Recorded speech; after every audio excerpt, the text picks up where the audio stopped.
So we've already done a lake monster show before. Oh, yeah. Sure, it wasn't Nessie, but it was a still pretty good one in the Lake Erie Monster. Since we haven't done a water cryptid one in a while, I'd figure we go big. Real big. Uh-oh. Yeah, I want to do the Ohio River next. What's in the Ohio River? I don't think I've heard much from there. Oh, let me tell you, there's a lot. Like, a lot of information about the cryptid? Nope, a lot of cryptids with an S. There's more than one in the Ohio River? Haha, many! A party for the paranormal, a carousel of cryptids, a meeting of monsters, and dare I say it? Here it comes. An Extravaganza! Well, I think we've lost him. As for me, I'd like to thank you for putting up with him this week on the Supernatural Tendencies podcast, where we'll tread the rising tide of cryptids along a certain waterway. I heard that! And be sure to hang out after the show for this week's Musician Spotlight, featuring the Zeroth Ones. I'm Christy, and that's Alex, and this is episode 28, the Ohio River Monster Extravaganza.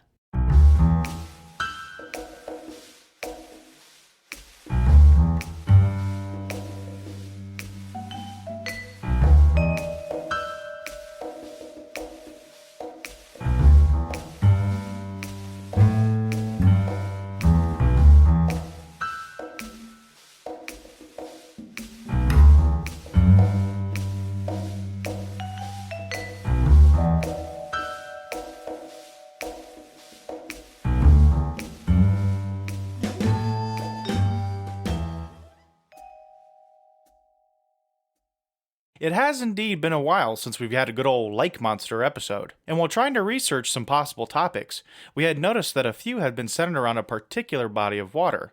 While not at all a lake, the Ohio River has given us a deluge of things to talk about this episode. Let's get a bit of background out of the way first.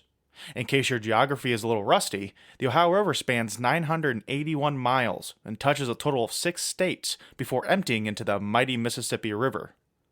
Pennsylvania, Ohio, West Virginia, Kentucky, Indiana, and Illinois all feel the waters of the Ohio River flow by it every day. Unfortunately, based on data from 2009 to 2010, the Ohio River ranked as the most polluted river in the United States, probably making the topics for today's discussion not very happy. Our first cryptid up today is a good one, to say the least. In the winter of 1959, the town of New Richmond, Ohio, would kick off a string of sightings that would make even the hardiest skeptic take a second read. In January, a call would come in informing the police of a disturbing sight, witnessed in the town that lies about 20 miles up the river from Greater Cincinnati. The caller, who never gave a name, explained in a rather panicked manner that he saw a creature of an, quote, octopod nature rise from the waters of the river. He would go on to describe the beast as, well, indescribable and not of this world. This will be important as the story unfolds. Since the call was anonymous, the police took little interest in the report until another call would come in. This time it would be a truck driver passing by the Little Miami River who would phone in another sighting of a, quote, indescribable animal coming from the water. As crazy as both accounts sounded, one cannot argue that the two sightings that seem very close in nature, coming from two different people at two different locations, is hard to deny. Adding to the eeriness of these encounters, apparently all of the streetlights along Kellogg Avenue lost power on the same night. While several police departments scoured the river's edge for any signs, the Cincinnati Gas and Electric Company claims that high winds were to blame for the outage. Although this may be a stretch, considering that some of the lights were on a different grid than the rest, and still went out. Another unnamed witness phoned in another report of a, quote, horrific hulking beast that jumped out of the water and onto the road in front of him. He would go on in detail, quote, it was large, not a dog or a cat. It leapt in front of my car and on 2 legs, and was taller than the auto. When I looked back in my mirror, it was moving along the bridge rail. It was 3 or 4 times the size of a man, and much bulkier. I have an eye and mind for dimensions, and I know it was huge.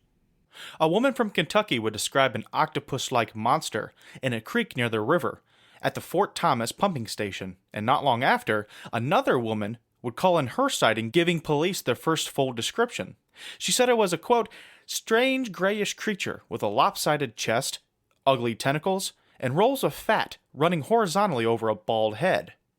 This would send the media into a frenzy and soon cause hysteria around the area. People considered the possibility of aliens invading. Or maybe it was some undiscovered creature, they thought. All the same, armed men prowled the banks of the river, out to spot whatever it was that 5 different people witnessed. Unfortunately, it would never surface again. Gone as quickly as it came, the octopus creature in the Ohio River might have all but been forgotten, if not for a book that was written in 1978 that is the only real document for this case. Titled Bigfoot, Tales of Unexplained Creatures, it is the only real surviving record we have for the mysterious and short-lived tale of this beast. Next up on our list of Ohio River monstrosities seems to double down on the fantastic. One would be hard-pressed to have not heard of a mermaid, and in this instance, it's funny enough that you may be asking yourselves, but mermaids live in oceans, not rivers. Quite the predicament for us to be in, attempting to rationalize where an already mythical creature should and should not reside. But alas, in 1894, the Cincinnati Enquirer would publish a story seemingly proving most of us wrong. The mud mermaids, as they were called, were spotted by a few different eyewitnesses in Vevey, Indiana. The article of the time described them as, quote, amphibious, resembling huge lizards with human features. The creatures, who are also described as being yellowish in color, were spotted near a sandbar while the river levels were low. Many surmised at the time that creatures, yes, a pair of them, resided in the stumps and fallen trees that lie just under the water's surface. When the water levels fell, they would descend further to a deeper den of sorts, until the river rose again.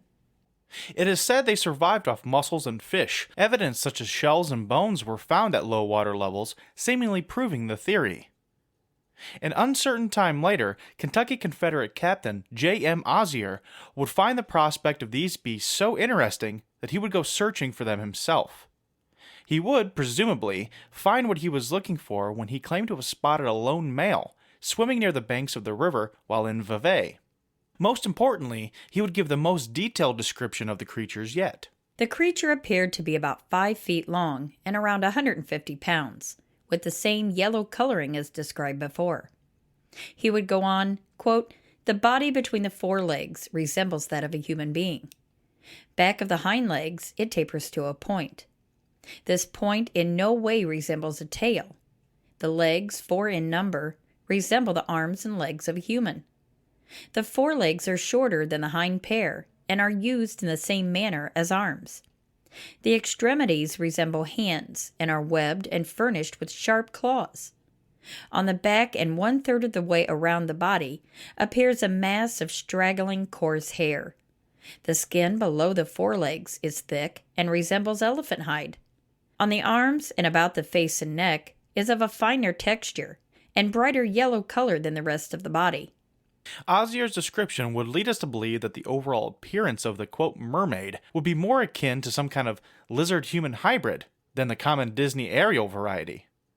Adding in ears that seem to end in a point, the only real humanizing feature of these descriptions would be that of the hands and face, which were close enough to that of a person to cause concern among those who had seen them. Going off very few sightings, since they seem to have trailed off to almost non-existent numbers today, we are left to wonder what exactly was swimming around near Vevey, Indiana, near the turn of the 20th century. Evansville, Indiana will bring us our last beastly encounter. While the last 2 seem to come and go with just sightings, this one will definitely leave its mark. On the lazy day of August 21st, 1955, friends Naomi Johnson and Louise Lamble had taken Naomi's children, Daryl, Darwin, and Sandra, down to the river for a swim. Mrs. Johnson, noted as being a strong swimmer, began across the river, while Mrs. Lamble, who had brought either an inner tube or a small raft, took in the sun while afloat. Suddenly, Mrs. Johnson began screaming and struggling in the water, understandably grabbing the attention of Mrs. Lamble. She could clearly see Mrs. Johnson struggling to keep above the surface of the water. She was taken under for a few moments, just to be taken down again not long after. When she emerged again, she managed to grab a hold of a nearby inner tube, and whatever had a grip on her finally relented. Both women got back to shore in a hurry. Once to perceived safety, Mrs. Johnson would explain what had happened. She claimed that something with a claw-armed hand had grasped her leg. She described the thing as having inhuman strength as she battled for her life. She also noted that while the claws were digging into her skin, she could feel an almost slime-covered hair texture on the appendage. This texture, she was convinced, was the reason she managed to twist her leg from its grasp. But her verbal account wouldn't be the only piece of evidence from this case. Several now bleeding puncture marks were clearly visible from just below her knee to just above her ankle. To add to this bizarre encounter, whatever it was that took a hold of the woman left a bluish-green stain on her skin that some retellings of the story say was shaped like a hand. Regardless of the shape, the residue refused to leave Mrs. Johnson's skin. Despite numerous attempts to remove it, the stain would remain in place for more than a few days after the event. Samples of the substance were taken, and many reports came back saying that it was a particular variety of mud. Some would go on to say that the tests would determine that this mud is usually observed in deep, underwater caves, but we can't be certain on this point. This wouldn't be the end of the story. Oh no, we have one more piece of information that truly sends this case skyrocketing beyond the point of just being peculiar. While there was no indication of the severity of the creature being in the area before or since, some higher-ups may have taken an interest in the event. Cryptopia.us cites that an investigator named Terry Calvin spoke with Mrs. Johnson, along with her husband, at their home. Mrs. Johnson would make Calvin privy to another kind of encounter that took place shortly after her near drowning. The Johnsons said a man claiming to be an Air Force colonel paid them a visit asking questions and taking notes about what happened to her that day in the Ohio River. The man would then suggest that she not talk about this event anymore. He then left their home, never to be seen again. The article written by Rob Morphy at the above-mentioned website would also make the interesting connection with this instance and the Hopkinsville incident in Kentucky. While a story for another day, the Hopkinsville incident saw a deluge of small creatures wreak havoc on a farmhouse in that same year. Even Mrs. Johnson was quoted in 2 different documented interviews as saying that what grabbed her could have been, quote, one of those little green men from a spaceship. Whether cryptid or extraterrestrial, both the brevity of the encounter and its high strangeness solidify the green-clawed monster's place in the Ohio River Cryptids Hall of Fame. Whenever I open it, that is. While some areas have made themselves synonymous with strange creatures, yet known to science, such as Loch Ness and Lake Champlain, the Ohio River tends to hold its cards a little closer to its chest. Aside from the certain amount of monster catfish, it really doesn't jump out on the scene with the proper amount of oomph needed to be thought of as a paranormal hotspot. But after today, hopefully you think twice about dismissing it outright as a cryptid dead zone of sorts. In fact, quite the opposite. So the next time you happen to be in the area and decide to take a leisurely swim, take a riverboat ride or cast a line out. Just remember, something truly frightening may be just under the surface.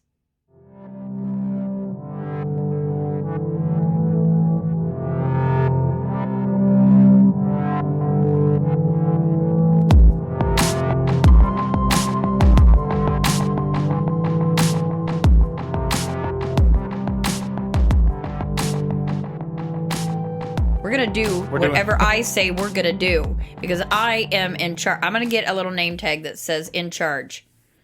Did you see what just happened? I yawned. Right in your face. Yawned. Hey, welcome back this week to the Supernatural Tendencies podcast. We know that you've been waiting for it and you're excited about it. I'm excited. And even if you're not, just tell me you are because I've had a really bad week. Okay? Just tell me that you've been excited about it for just one time. Thank you. I'm excited. I'm pretty excited. I don't care about you. You're the co-host. I want them. That's 2. To be excited about it. That's 2. Honestly though, I didn't know about these.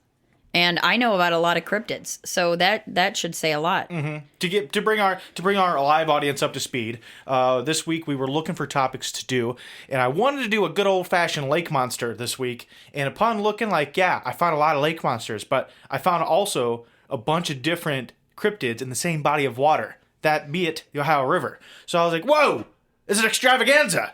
So I just started researching that, and I piled a bunch of them on this week in the Ohio River Monster Extravaganza, as I've lovingly termed it. I can't take full credit because I got the idea, not ripping off, but like as a side note that he said in a podcast called the Cryptonaut Podcast, done by Rob Morphy, Mark something, and another guy. I'm so sorry if you guys ever hear this. I just started listening. We're going to put the links, though, in for you guys to check it out. Yeah, I just started listening to that podcast this past week. So they say they say the name Rob Morphy a lot because he actually has conducted this cryptid website that I think started as American Monsters, I assume .com, because it was the infancy of the internet, and now has switched to cryptopia.us. So if anybody in the live feed gets froggy, you can actually type in any keyword you want in there, and Rob Morphy has written at least the vast majority. I'm not sure about all of them, but the vast majority of the articles on that website. It's thus translated to a podcast called the Cryptonaut Podcast. So again, if you want a good podcast lead to take up some of your day, check out the Cryptonaut Podcast, because it's fantastic. In one of their episodes, by now I think there's 100 and some episodes. On one of their earlier episodes, I think they might have been talking about the Loveland Frogmen, or it might have been the Mill Race Monster, where Rob kind of made a half-hearted comment of there seems to be a lot of cryptids in the Ohio River. So I was like, oh, there we go. I'm going to try that one. Now, the Cryptonaut Podcast, they actually do the field research, and they do all that stuff. So they do a much better quality, in-depth look than we have the chance to do sometimes. So again, if you get the chance, go buy cryptopia.us, check out what they got there, and then also check out their podcast, because it's fantastic. But I gotta at least give them credit for giving me the idea. Carlene, hello. How are you? Thank you for joining Carlene. us. Oh, Carlene. I'm sorry. I pronounced that wrong. Carlene, nice to have you with us. Edward Romero, thank you. You are commenting on my live feed, so nobody else can see you, but hello. I've shouted you out. So let's get started today. The Ohio River Monster Extravaganza. Hey, wait, you got to give Trista her shout out. Oh, Trista. I'm so sorry, Trista. Pang, pang. Trista has been of the utmost help this past few weeks. She's done just absolute butt tons amount of legwork for us, promoting and sharing. Trista's my right-hand man. And she texts me at all hours. It's getting kind of weird, but we'll take it. We'll take it, and it's fine. So thank you, Miss Trista Burge Tyler. Mrs. Trista Burge Kaiser, if I pronounce it right, because I'm terrible with pronunciation. We love you, Trista. Thank you, Miss Trista. So let's get into it this week. You all right? Yep. Okay. As the title suggests, the Ohio River Monster Extravaganza, as opposed to just one, we are doing 3. It's a party. More bang for your buck. So we start off the narrative. In case you've never heard of the Ohio River, it touches 6 states. 6. Yes. Count them, 6 states. What are we at? Oh, wait, I did 2. Wait a minute. Wait a minute. What are you doing? She held up 2 fingers. Good night. That's amazing. Good night, everyone. It touches Mississippi. It touches Pennsylvania, Ohio, West Virginia, Kentucky, Indiana, and Illinois before spilling into the Mississippi River. Quick side note that I added in. Based on data from 2009-2010, it is the most polluted river in the United States. So congratulations. So quit throwing your stuff in the Ohio River, okay? Come on now. To back that up, I think I had also read that the Monongahela River in West Virginia, while being in a much more industrial zone and much more prone to pollution, still is number 16 on the list of most polluted rivers. And the Ohio River is just pounded them in pollution rates. So you gotta work on that. All these states I just mentioned, work on that. So our first cryptid, are you ready? Are you ready for the first cryptid? I don't know, I got overexcited. So the first one was the encounter in 1959 in the town of New Richmond, Ohio, which is about 20 miles upriver from Cincinnati. Mm-hmm. The first caller on this night, called into the police station stating that he's seen a creature, saw a creature.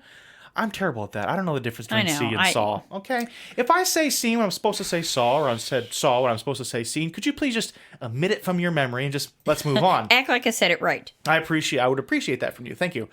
That he had saw a creature of an octopod nature. That word just really screwed me up. Octopod. When we were recording the actual podcast. Well, I think I spelled it wrong. I think You it was a typo. did, and I wasn't smart enough to catch it, so I just kept stumbling over it like 8 times. Yeah, I switched the T and the second O. Octopod. So she should have said octopod. Octopod, yeah. Because I switched them. Which is admittedly my fault, but in all fairness, I think I had maybe 3 spelling errors this week. Besides that last one that I had to do on the road in my phone, the rest of them relatively error-free. So I'm putting the badge right there for me this week.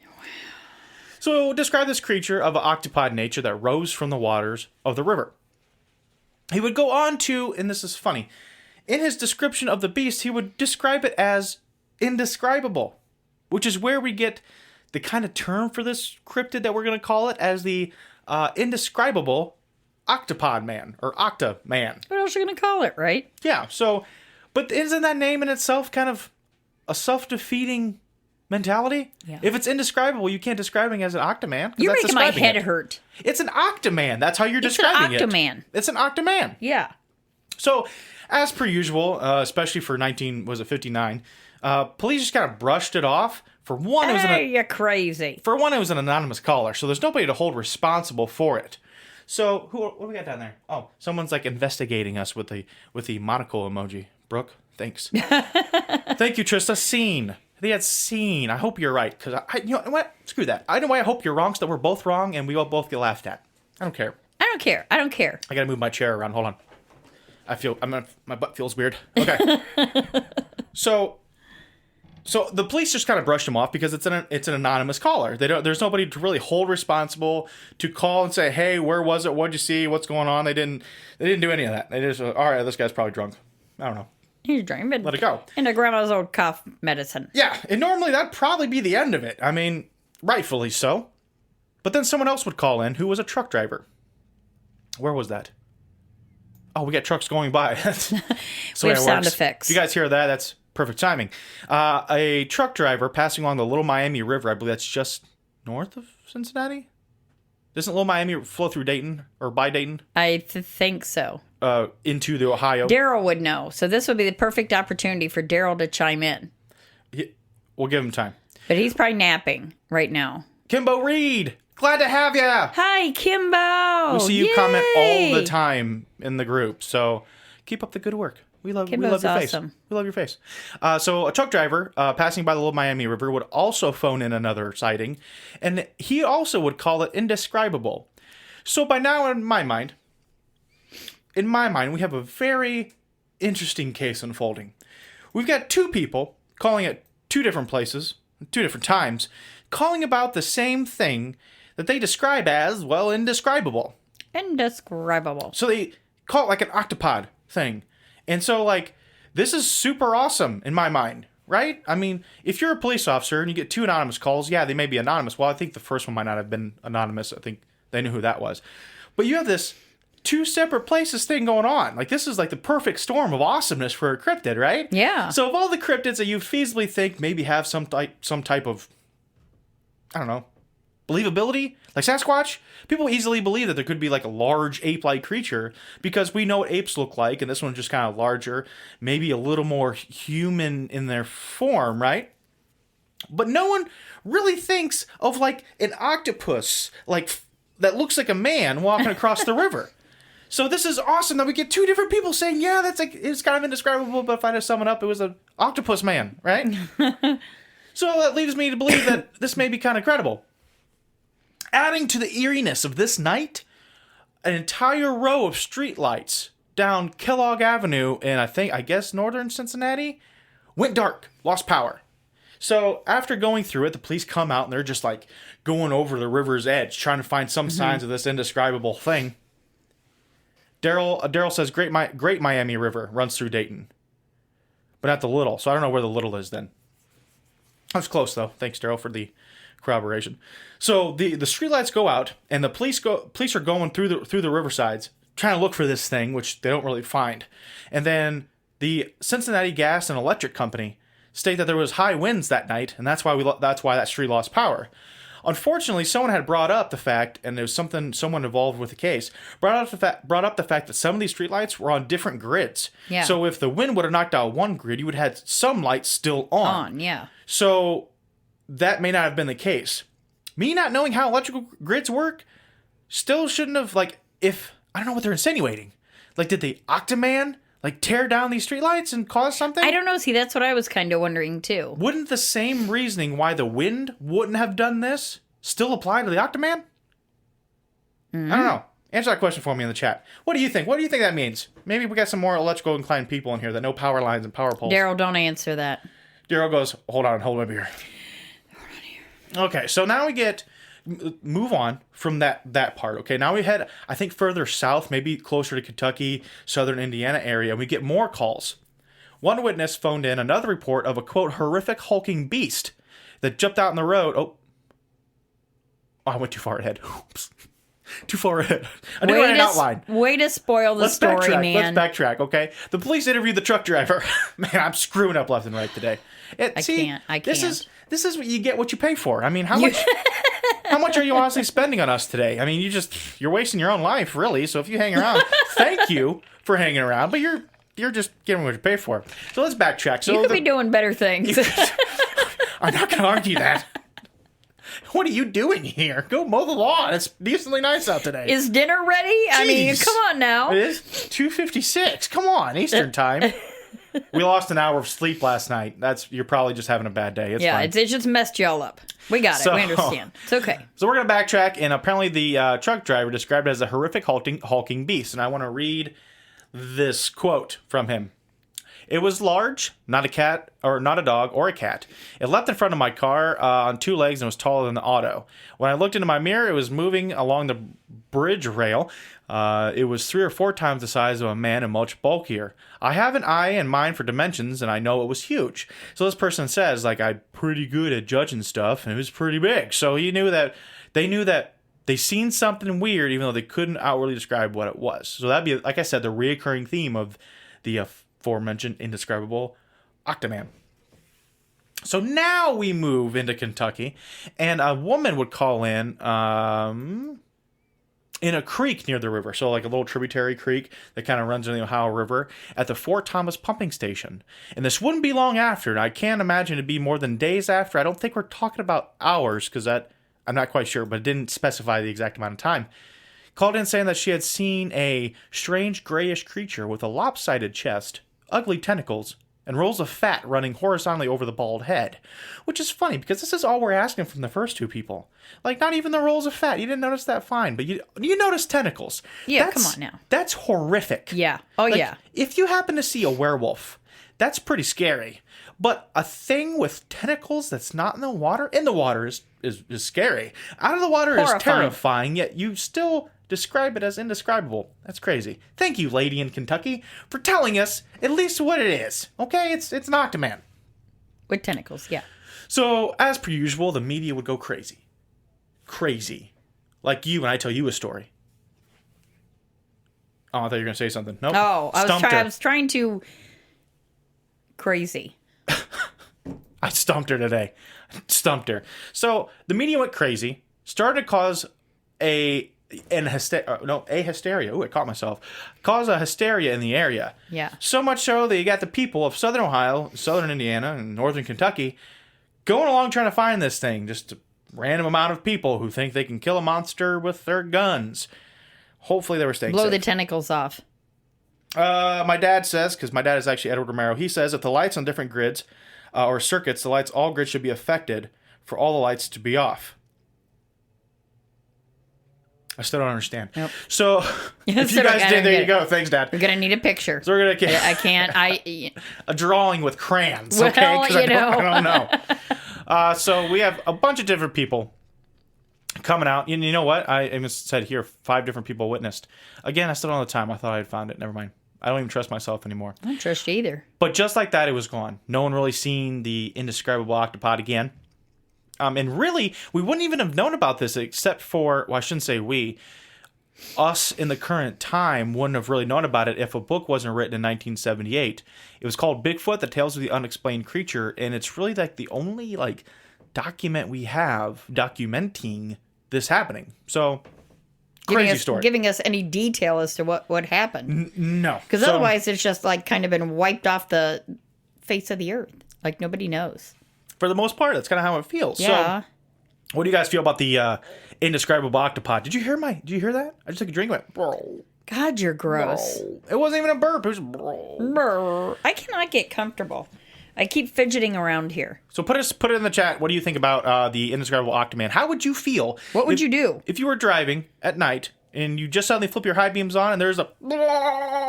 Let's go beyond this. Let's give it let's rate it on the creepometer scale.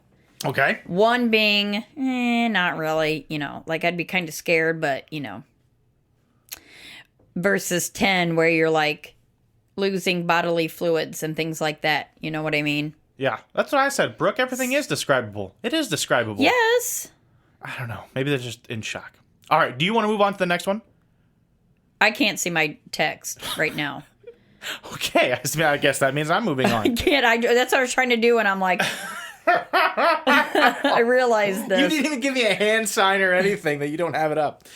Okay, so the next one we have is a cryptid kind of out of place from where you would normally think this cryptid should be, which I even note in the narrative. Kimbo Reed says it's 11. Thank you. Yes, weird. The cryptid is kind of out of place from where one would normally think it should reside, and I kind of point that out in the narrative, that it's funny that if all you were here, the first thing that you are going to probably think of when we say the word mermaid is probably going to be the ocean of some kind. It's probably not going to be a lake. You are wrong. Most certainly not going to be a river. I'm going to spoil it. You're wrong. Thank you. You're out of here. Thank you for Sorry, jumping. okay? You're out of here. You're out of Just here. start booting people out of the chat. I thought we were playing baseball. Cryptid baseball. A wrong guess gets you outed. Indeed, you are wrong, because we have found some mermaid sightings in the Ohio River. Albeit kind of old sightings. In 1894, Cincinnati Enquirer would publish a story seemingly proving us wrong. Ooh. They were called the Mud Mermaids. Described being seen in a town called Vevay, Indiana. I've never heard of that town. I have no idea where Vevay, Indiana is. It's Vevay. Mm-hmm. Isn't that how it's spelled? Yes. Vevay. Good job. Vevay? Vevay? Vevay. Vevay. If anybody here listening is from this town in Indiana, please let us know how you pronounce your name. Because we don't know. We're kind of winging it. I don't know.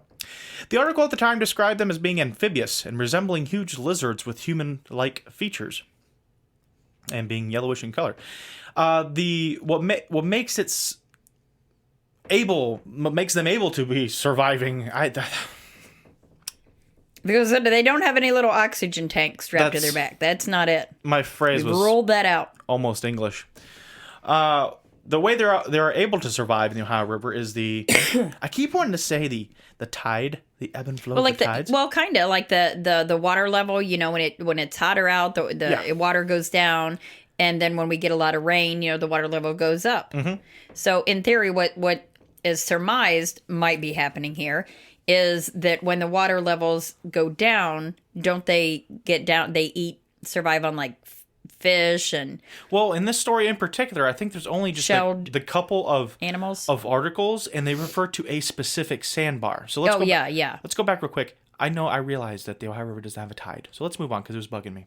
Just high water levels, low water levels, and the initial article specified a certain sandbar, where at low water levels, a lot of this underwater foliage, albeit stumps, trees that have fallen down and kind of sitting at the bottom of the river, are now kind of exposed.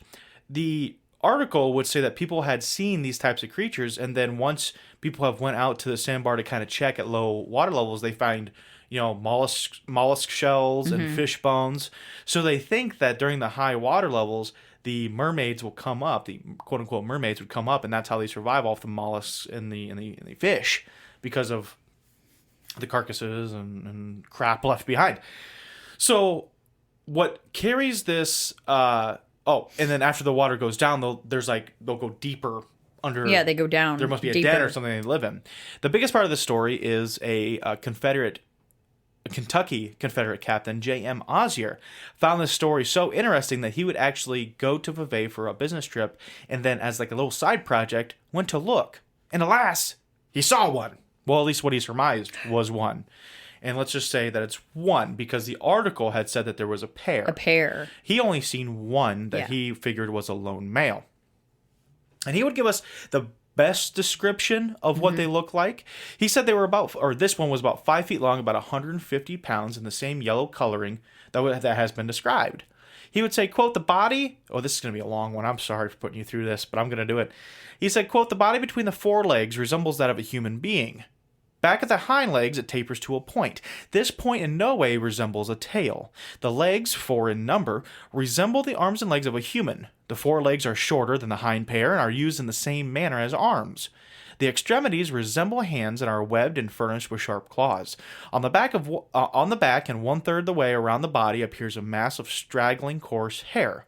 The skin below the forelegs is thick and resembles that of elephant hide. On the arms and about the face and neck is of a finer texture and a brighter yellow color than the rest of the body. In my opinion, one of the best descriptions of any cryptid ever given. Yeah. So unless I'm trying to think of ways that this could be misidentified. Hello, passing car. Yeah, see, that's what I was thinking too. Like, when you have off the coast of Florida, back, long time ago, there were sightings of what they thought was mermaids. But they kind of ruled that out thinking, what they were really seeing was manatees. But we can't use that in this case because you don't find manatees, up in the Ohio River. On the Ohio River. Mm-hmm. So what is this? He's seeing something that he can describe in a respectable paragraph, right? It goes in depth with hair and texture and color and everything like that. So obviously he's observing this for quite a bit of time. So was he standing next to it? That's very descriptive. He's got to be close to it. I mean, the Ohio River isn't like immensely wide. Yeah, isn't like terribly wide in this area. It's an understandable river. It isn't probably like most rivers flowing through smaller towns.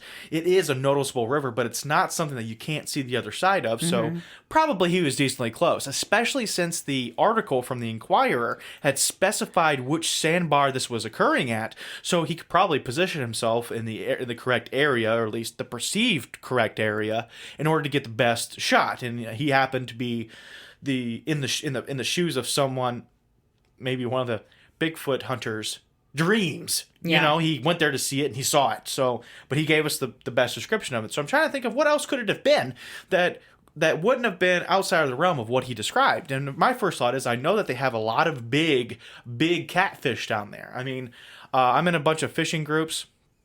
My uncle and my dad are huge into fishing, so we get a lot of of these different Facebook groups where we find people who are fishing all over this area. And one of the big spots, obviously, is the Ohio River. And some of these catfish, no joke. I mean, I'm 5'9", 5'10". I've caught a flathead catfish up in the Maumee River in Toledo, Ohio, that I held up to almost my chin, and it still touched the top of my high tops. Yeah. And this one was obviously my biggest, but these things get much bigger than that. So was it a catfish? It could have been. But then like different parts of the story, obviously you gotta say, well, if he's for sure that he saw this, which dang, he goes in a good description. It had 4 legs. The back ones were longer than the front. It had hair. It had claws. So if you could sit there long enough to see that this thing had 4 appendages, the longer were in the back, the shorter were in the front had claws and it was used like hands. Obviously, this isn't a fish. Okay? The next closest thing would be what, like an alligator? And now we're getting into the realm of pure speculation, right? Yeah. Because people know alligators. I mean, you know... Yeah, that's a common... You know what an alligator looks like, even if you're from an area that doesn't have alligators. It's one of the few predators in the United States that instantly. We got bears, we got cougars, mountain lions, we got alligators. Beyond that, we don't have many other things of a bigger size, snakes, spiders, blah, blah, blah, that you are sizable enough to take you down, to hunt you and take you down. But this thing seems like 5 foot long, 150 pounds. It's gonna put up a fight if it wants you. It's got hands. I mean, this isn't gonna be something like that could, in my mind, could be misidentified as any kind of fish. Yeah. But you never know. So, but I really like this story because of that. I mean, he gives us just straight down to earth details. He is an army man. He's a colonel, so obviously he has to have some amount of, how can you put it? I don't want to say intelligence because that's not necessarily Yeah, the but he word, would be knowledgeable about something like that. Sure. You know? You're sure. You need to have a certain set of traits and characteristics to rise up in the ranks of any military. I don't care if it was Union or Confederate. So obviously he's trustworthy to a point. I mean, or maybe he bought it. I don't know. Well, you never know. But he does give that great description. So that's about it for that one. I mean, quick in and out. But still, like this is a better description. Perplexing, very perplexing. Yeah, this is a better description than we get from most. So it's not something that you can overlook. Not to mention, we're still in the Ohio River, so now you got to deal with Octoman and this little mermaid. So now we're 2 strikes. This troll-looking mermaid. Yeah. With like 3 hairs. Trista says she watches River Monsters. The one, is that on Nat Geo or History Channel? One of those with What's his name? I can't watch that show. It flips me out. River Monsters? Yep. Nope. No. Where he actually catches the fish. Yeah. No. Not going in. Nope. He goes all over the world. And that's a great show. It's not really cryptid oriented. Occasionally he'll go into like folklore because he's catching some of these, river monsters, the big old fish, most of the time predatory fish. Have you seen some of the things he pulls out of them? No way, Jose. Not happening. There was that one. Christy, let's go for a swim. There was that one tiger, whatever. The tiger fish, some type of tiger I can't remember fish. that one that is just like longer. I mean, like 10, 15 feet long, and it's got the teeth as big as my head. I mean, I understandably have a small kind of head, but... A little bit. You have, because you have a big head. Credibility. Thank you, Dad. Jeremy Wade. My dad says that's it. Yeah, Jeremy Wade. Thank you, Kimbo. It was Jeremy Kimbo. Wade. And my dad said credibility for the colonel. Credibility. A lot of credibility. Just shut up. And that's something that's reoccurring in today. I mean, if we have some type of extraterrestrial or a UFO sighting and stuff like that, we take that kind of thing into consideration. Yeah. I mean, back then, it may not have been as much because everybody had some type of ghost or Wendigo outside their house at any given time, and it was fine to report that because we were still a really superstitious kind of country. But nowadays, we take if they were in the military with a certain amount of credibility, you have to have a certain amount of... Yeah. Like I said, a set of characteristics that kind of make you at least above a certain level. So that's still something we hold in today. So I'm still going to hold it to that back then as well. Do we have anything on that one? Do you have any comments? No, not on that one. On the Mud Mermaids? Because we don't have much more. Yeah. It was a very short story. Yeah. Kind of like the Octoman. Which brings us to our last one of the day. And this one's a doozy. I thought you were going to add it. I just expected you to add something in there. I guess. Oh, no, I was reading Trista's comment. What'd she say? But her sister can't stand it either. She goes, I didn't mean cryptids. I was talking about the ginormous fish he finds. Yeah, no, Trista, I think, because I know there's a lag in the comments. So yeah, she said you're freezing up. You keep freezing up. Oh, I wouldn't doubt it. When we do our show at night, this is the only thing I got, okay? I have a medium amount of IT experience, and we've tried this thing numerous times a day. I've tried it with different cameras. I've tried it with different microphones from different sources. So far, the last 2 episodes that we did have been done this exact same way, where I have my tablet that you're seeing me on, and she is on her camera on her computer. And the way we run our audio is that this microphone that I'm on is actually routed to her computer through our interface, as well as her microphone. So I take my tablet and I shut off all the sound. So there's no mic going into it. I shut off my sound, so there's no feedback. That's a complicated system. It kind of is. The only way I can for sure fix any type of video lag that I have is going to be if our program StreamYard that we're using right now to stream across our platforms allows us to have multiple cameras on a host computer. Until that happens... Get with the program StreamYard. Until that happens, there's going to be some type of lag. Yeah, that sucks. With my audio not coming from my video source, this is the best way that we can do the podcast audio side, so that when we release every Tuesday, at least it sounds semi-decent. Because in all fairness, our live videos are just kind of like a bonus thing for everybody else. So... we're going to have that. Today we're doing our show I think we started at 2:30. Last 2 shows have been, at 8 o'clock at night. So I'm wondering if people start to shut down their internet logically, that's when people sit down to watch the movies, I imagine, after supper time. But, Oh, yeah. But we haven't had any issues, and I'm surprised. So thank you, Yeah, Trista. yeah. The audio is great because we spent the money on these beautiful microphones. I love them. Okay, let's move on. So the best one of the day, the most interesting of the day, comes from Evansville, Indiana. Ta-da! I want a big old shout out to the Evansville Iceman, who is a common practitioner of no-do-goodery to the Toledo walleye. So we'll shout them out today. Did you make that word up? No-do-goodery? I kind of did. Because usually you would say like do-goodery, but now it's no-do-goodery. Yeah. And this is America, and it's English. America. And we can make anything into a verb. Yep. So sorry, I had to take a drink because I'm getting a little... So... This is the one that I like, though. Yeah. And this one has... we're actually going to mention Rob Morphy. We mentioned him at the top of the show, didn't we? Yeah. Okay. I think so much I forget. This one we're actually going to mention Rob Morphy at the end of this particular one. Because what Rob Morphy kind of does best is I think he describes himself as kind of a pop culturalist when it comes to cryptids, because he not only looks at like the cryptid sightings, what they were described as or as having or in the like, with what's going on in the culture of the area and the time, and kind of makes connections there. He does a really good job of that. And this one is kind of like one of those stories that you can easily see that. There's no huge jump with any connections, and you'll get we'll tell you what we're talking about. Evansville, Indiana, August 21st, 1955. August 21st, we'll play into it. It's August in the near south.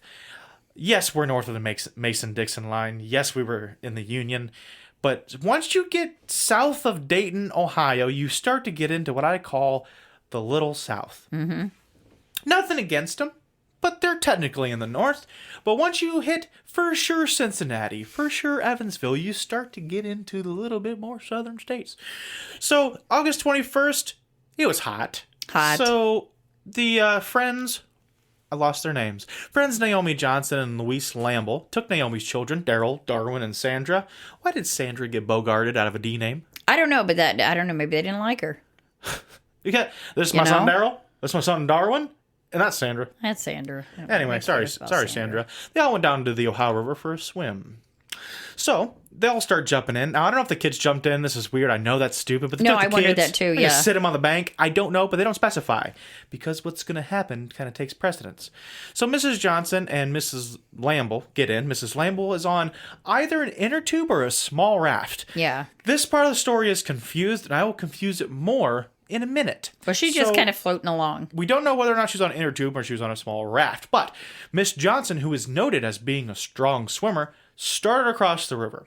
At some point on her return trip, I believe it was, she started struggling, splashing around, started screaming, which understandably got the attention of Mrs. Lamble, who, to my knowledge, didn't do a lot to help. I know, it sounds like she didn't even kind of dog paddle over there, like, So, you know. In the retelling of the story, she tells what she's seen, obviously, or I seen her freaking out. she was swimming, and then she wasn't swimming. Yeah, and then she was freaking out. You ever seen one of them bobbers floating? She kind of walked on water there for a minute. She didn't even do that. She was down. Yeah, it took her under. Pull it. Anyway, so it started taking her under, and she was obviously struggling trying to get up. She would pop back up, and she went down a second time. So eventually, I believe it was on her third time coming out of the water, struggling with whatever was getting her, she managed to grab onto an inner tube. Now, this is where I say it gets kind of confusing. We don't know whether or not for sure Mrs. Lamble was on either an inner tube or a small raft. And it doesn't say that they brought an extra inner tube, and inner tubes aren't really naturally native to the Ohio River. Yeah. You just don't go there and see. Look at that swarm of inner tubes down there. What was the inner tube that Mrs. Johnson grabbed a hold of, but she did, helping her keep afloat. Somehow she got her leg loose. Both her and Mrs. Lamble got back to the shore, and that's when Mrs. Johnson recounted what exactly happened. She started spilling her guts. Yeah, she did. Yeah. She said that something grabbed her and was pulling her down with an inhuman amount of strength, which, first question is, hey, Tina, thank you, love and miss you too. I always shout out Tina, thank you. She couldn't really see what was grabbing her besides the hand, which had claws on it. All right? So she's bobbing around, getting out of it, and it's starting to scratch her and dig in, which they could actually see several puncture marks from just below her knee to just above her ankle bleeding when she was telling the story. Man, your ice is loud. I know, it's what I thought too. Sheesh. Quiet down, Ice. Shh. So, where was I? Oh, it was like a bluish green color. The claw that had her. Oh, inhuman strength. It was pulling her down with inhuman strength. So my question is, though, with inhuman strength, are we talking about a little bit of inhuman strength? Because it didn't take her down, didn't take her under. Yeah. You know, so how inhuman is inhuman? If I were down there swimming around, do you think that I could give her for the run of her money from whatever had her? I mean, inhuman, like, it could have been Lou Ferrigno down there. You don't know. You don't know. But Lou Ferrigno is a human. Well, yeah. But, I mean, So I'm just saying that, like, he's stronger than most people. No, it's inhuman. It's not human. Yeah. So if Lou Ferrigno was down there, what's up, Lou? And he started grabbing people, it would still be technically human. It would just be Lou Ferrigno strong. Oh, yeah. But this is inhuman, implying that no human could have done this. But she is human, and she got away, obviously. Mm-hmm. Does Ember know you took Marsh? My dad says. Marsh, right here. Ember was in the pre-show, and she wanted everybody to see Marsh. So he's sitting in with us. Yep. Ember said that she named him Neil after Neil Armstrong, but we can also call her Marsh because he's a Martian. But see, it's apropos that Marsh is sitting in with us. I guess we need to describe it to our audio listeners. My daughter actually went to, I'm gonna get it wrong, but the Air Museum down in Dayton, Ohio, yesterday, I believe National it was. the Aeronautics Museum. There you go. There you go. On Friday, and she got a little plush. It's not even little. It's actually pretty tall, about 1.5 feet tall. Yeah. Alien or extraterrestrial, typical gray but colored green, and it says Mars on it. And she named him Neil after Neil Armstrong or Marsh. She came on the pre-show today, so if you're listening to the audio podcast, you didn't get that, or I don't think you will when I edit this. But she wanted him to be in the live show, so he's in the background. So yes, Dad, I know. I did not steal it. She's in the other room. She was on the pre-show. She wanted to go out because she was shy. Most little kids collect teddy bears. Our Ember collects aliens. Trista says, don't do inner tubes. Have you ever seen Tremors? Nope. Your rump is ripe for the chewing. Yep. It reminds me of Jaws. Dun-dun. Right? Dun-dun. Was it, what was it, Quinn? It's one of my favorite, it's one of my favorite movies. Talking about the inner tubes? Can you recite that story? I'm drawing a blank, and I know that movie by heart. Or he didn't ever get into an inner tube again because when the ship wrecked... Not an inner tube, it's in a... it never put a life jacket on again. Oh, it was a life jacket, wasn't it? Yeah, it'll never put a life jacket on again. That's right. I thought it was the inner tube. I was thinking... Never put a life jacket on again. I wasn't thinking of inner tube. I was thinking of the life preservers. I'll do that whole scene right here, right now. Like, I don't even care. Because I literally... There are certain movies... Hold on. There are certain movies in this house that I'm not allowed to watch because I can't watch them without speaking along with the movie. There's a plane going overhead right now. Jaws is one. Twister. Full Metal Jacket. I'm trying to think of any more. The Godfather? The Godfathers. No. Oh, any of them. Goodfellas? Goodfellas. Yeah. Anyway, can we move on? Yep. Okay, now we're back to it. Let's bring it back. So she's describing the story. She's got these puncture marks. Furthermore, besides the puncture marks, she has this stain that's colored green or blue. This is what got me. On her skin. Now, we can't be for sure because across the different research platforms that I had done, I've probably hit about 12 for this one. Just a few of them said that the stain on her hand was in the shape of a hand. Yeah. On her leg was in the shape of a hand. Yeah. So, man, I screwed that one up, didn't I? That sucked. The stain on her leg was in the shape of a hand, but not all the different reports and articles that I had read and researched said that. Regardless, the most interesting part of it that we can verify is the fact that the stain, despite trying to be removed fervently, wouldn't go away for at least a few days after the event. Yeah. Which super creeped me out, right? Yeah, so it won't go away. So my ear is really itchy today. Ooh, we got some extra on that one. Gross. So samples were taken, and some of the tests that came back had said that it was like a variety of mud. The interesting part about it is some of the tests, again, a lot of these articles were across the board with their information. So this part, I don't know if we could necessarily hold it to its veracity. But had said that this particular variety of mud came from, or is commonly observed in deep underwater caves. So now you can go to connect the dots on all of these different articles saying all these different things. Now, the one caveat that I want to put in is that some of these articles specifically said that there's been many retellings of this story. It's actually a decently told story over the years, but with telling and retelling, things get dropped or added. So take that all with a grain of salt. Mm-hmm. Ooh, that was a good one. Excuse me. Oh my God! I'm sorry it had to happen. Rude. I'm talking so much. I'm drinking the Sam's Cola. You don't even get the Pepsi. Sam's Cola. Wow. Man. We're on a budget around here, man. We're budget. You can't have brand name cola and get the sound deadening things for that. We just can't have it. We're on a budget, man. Everything must be. This is terrible. Misty it's Cook. How business works. Misty Cook says The Return of the Mac is a great song. It is a great song.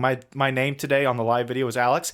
The Return of the Mac is the greatest song ever. Return of the Mac. It just went away as I said that. Oh, I see why. Because every time you bring up a comma, it takes our names away. That's weird. You just now noticed that? Yeah, I didn't see the correlation before. It's weird. All right. So, like I said, of all of the stories and everything else, we've kind of compiled them into one mega story just so you Wait a minute, you didn't tell my favorite part about the last one. I'm getting there. Oh, I'm getting there. So we compiled all the stories into one, and so there's tidbits from some stories that other ones didn't have, and vice versa, and so on and so forth, etc. So now we're to the point of you have to take all of it with a grain of salt, besides the base details, and that's up to you if you want to do that or not. Believe it or not, we don't care. And we're going to put the proverbial cherry on top of this story and bring it full circle with not just cryptids, but possibly extraterrestrials. Yes, so believe it or not, that's up to you, but wait till you hear this. So one of those articles, like I've mentioned now twice before, if you go to cryptopia.us, written by the fantastic writer, I almost said doctor. Oh, man. He would eat that up if he heard this. We're a tiny podcast. I'm going to throw it out to him. I almost called him Dr. Rob Morphy. Rob Morphy had written this particular article that also wrote of this investigator. What was the investigator's name? I can't remember. Calvin? Where are we at? Terry Calvin. Yeah, that's right. Went down to investigate the incident, and he would actually go to Mr. and Mrs. Johnson's home and interview Mrs. Johnson about what had happened. So she tells him the story and everything else and what have you, and it had been at least a few days where this happened, and she goes on to say, yeah, but that wouldn't be the only thing, and he would say, what do you mean? What do you mean? Well, apparently they were visited in their home by a man who had by a man who would claim that he would be an Air Force colonel. Yeah, he claimed to be an Air Force colonel. And was asking questions and taking fervent notes about her story.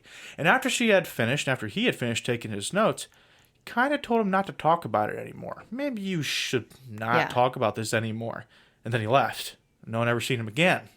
So we're getting into Men in Black territory here. So now, like I said, there was your little cherry on top. Not only are we talking about a cryptid, not only are we talking about someone getting attacked by a cryptid, but now we have possibly Men in Black involved. So what's the real story here? We don't know. But it's a good one at that. It's a great story, I think. So what do y'all think about that one? Any comments, What's your questions? opinion? What is your opinion on the Ohio River Monster extravaganza? I will point out... Which do you find believable, or do you find any of them believable? Hi, Shandy. Thanks for joining us. I will point out that there was a certain feature-length film that came out not too long before this that many of you, if not seen, have at least heard of, called The Creature of the Black Lagoon. Yeah. See, that's what I was thinking of. So, if you were born in this area in this era to appreciate the universal monsters, you'll know The Creature of the Black Lagoon. And we see sometimes that people who see odd things that they can't explain, whether or not it's an actual creature that just misidentified, will be attributed different factors, identifying marks, appendages. Yeah. That are featured from possible films or pieces of art that they've seen not too long before. I believe that there was, I'm just going to totally rip off the Cryptopia podcast, or the Kryptonaut podcast. I think they did one where someone had reported some type of like a chupacabra form, but their initial description of it had certain characteristics of the movie Alien from Species, Oh. because it had come out in that same year, and I think that whoever was questioning her and taking down the description like noticed it, and he actually asked her like, have you watched the movie Species? And I think she said she had. And he goes, oh, okay. She's like, why? Oh, no reason. Oh, no reason. No reason. It's just a good movie, right? There you go. So Misty Cook says, I believe anything is possible, and I also believe that there are many other animals are monsters in the depths of water that we have not yet to see or find. See, that's my thing. Like, with me doing work with the paranormal, people that are having paranormal activity, I mean, I've pretty much heard everything, seen everything, if not from my own experiences, but from, other people coming to me with their experiences. So, I mean, like, not much paranormal-wise, will freak me out. However... Not even the indescribable octopod? Anything underwater... Forget it. This one wasn't underwater, though. No, I'm just saying, though, like Misty was saying that she thinks there are a lot of animals and weird stuff that we haven't even discovered yet. And, that's true. I seen a documentary once, though, where they said that there is like 12 to 1,500 more animals every single year that we are discovering that we didn't previously know about underwater. But for me... Creepy dolls and underwater cryptids. But in all fairness, I think... Or anything underwater. Nope. In all fairness, I think what Misty's referring to, though, is usually like in the abyssal areas of the oceans, not a river that's been well-traveled for the past at least 300 years. Well, but for me, it's the same thing because, and you were talking about this earlier, with the monster catfish that are in the Ohio River. Like, I'm not going in there. I'm not even going to put a toe in. It's not going to happen. Nope. At least now, anyway. No. At least No, now, it wouldn't anyway. have happened before because I don't know. In my mind, like, I can see all these, like, what is that one fish? I can't think of, is it the anglerfish? The one that has the thing that comes over with the big mouth? That terrifies me. Yeah. You know what? So I mentally picture that anytime I go near a river, any body of water, I see that in my mind and I'm like, no. Yeah. No. Yeah, even though it's not the abyssal plain of Marianas Trench. Well, I think that's just about as bad. Because in my mind, it's full of anglerfish. Or the crap that Jeremy Wade picks up. I can just see, like, as soon as I get into the water, here comes the camera crew with Jeremy Wade, and he's like, look what we found here. I don't really remember how he talks, but, we caught this 400-pound killer anglerfish monster catfish hybrid. Oh, yeah. That eats humans. It's got huge teeth, but it doesn't even need the teeth because it just swallows you whole because it's that big. I'm 5'2". No, I'm like a bite. Where's Christy? I don't know. She was here. We saw a fish. Now she's gone. No. Anyway, I think that about wraps it up for this week. What do you think? Yeah. Unless anybody else has anything to talk about, any questions, concerns? Well, obvious concerns. Obvious concerns. Hey, so if you are ever down the area of the Ohio River and you happen to be crossing over Don't go in the water. just happen by it, admire it. Have your camera ready. But just remember, what could be down there? Underneath. Below the water's surface. Oh my. All right, I'd say we probably wrap it up. So from me, Alex. And me, Christy. I hope you have a good week. We'll see you next week. All right, guys. And don't forget, I forgot to give this little plug too. Don't forget to go to our Facebook page, Supernatural Tendencies Podcast, and give us a like and click Get All for notifications. That way, every time we go live, you'll get a notification and you'll see all the comments. Yep. Oh, Misty brought up one.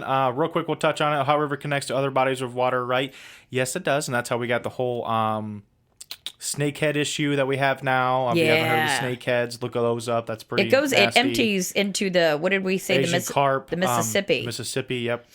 So yes, it does. So it could be kind of all over the place. So just because it's in the Ohio River specifically. They could be everywhere. Just stay out of water. Just don't go in. Unless it's bottled. Don't go. Don't. I told you. If you do go in and something happens and you see, don't write me. Because I'll be like, you went in the water. I told you not to go in the, I don't even want to hear it. I don't even want to hear it. For this week, give us likes on Facebook, get people to subscribe, help us get some subscription on YouTube. We'll get our own fancy URL that's specific to us. YouTube, get on our YouTube already said that. Get on our Facebook. Again, also get on all of our podcatchers if you can. Show one person a day for us. Find one person, take them under your wing, and just kind of show them, hey, this is how you use a podcatcher. Here's a show to start. See if you like it. If you don't, whatever. Anyway, let's get on with this, and we will see you next week. Bye, guys. Bye. We'd like to say thank you one more time for hopping on board with us this week. If you have any comments, questions, critiques, or suggestions for new topics, please send us an email at supernaturaltendentiespodcast@gmail.com.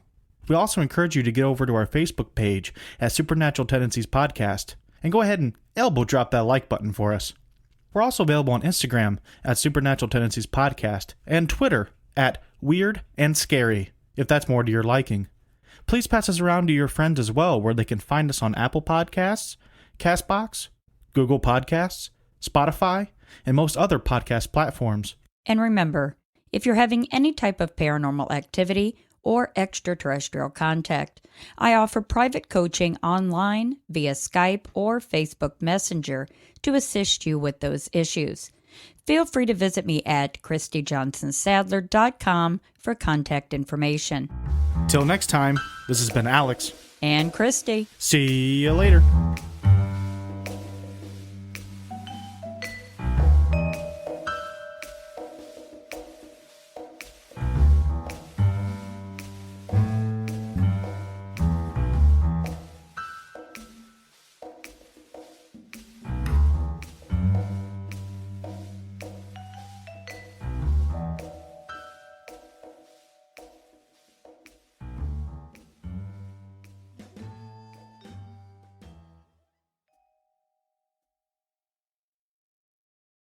Oh, man, that was sure an extravaganza this week.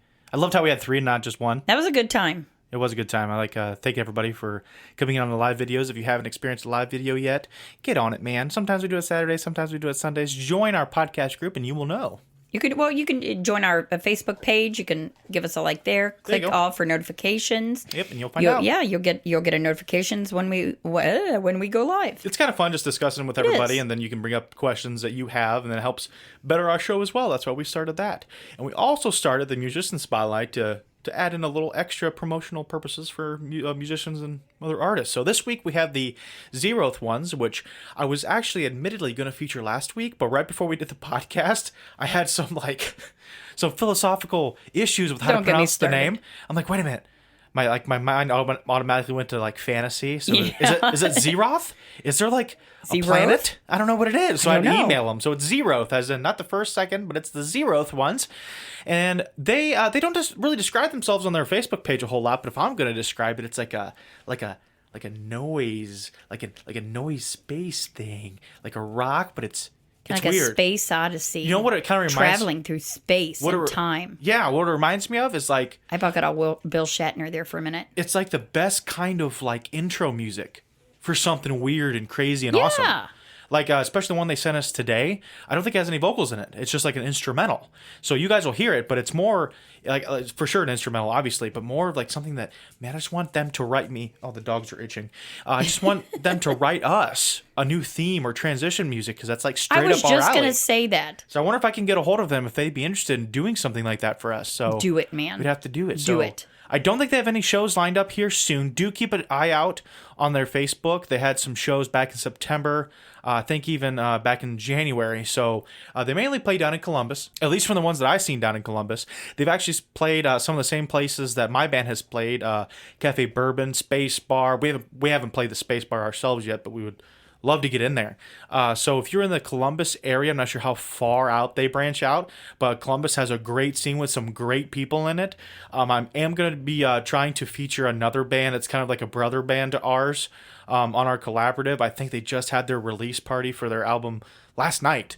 So hopefully I'll be featuring them soon. But regardless, get down to the Columbus area, up to the Columbus area, over to the Columbus area if you want some great music. So just right in line with that same great music mentality, we have the Zeroth ones today. Without any further ado, this is Continuous Minor. Go.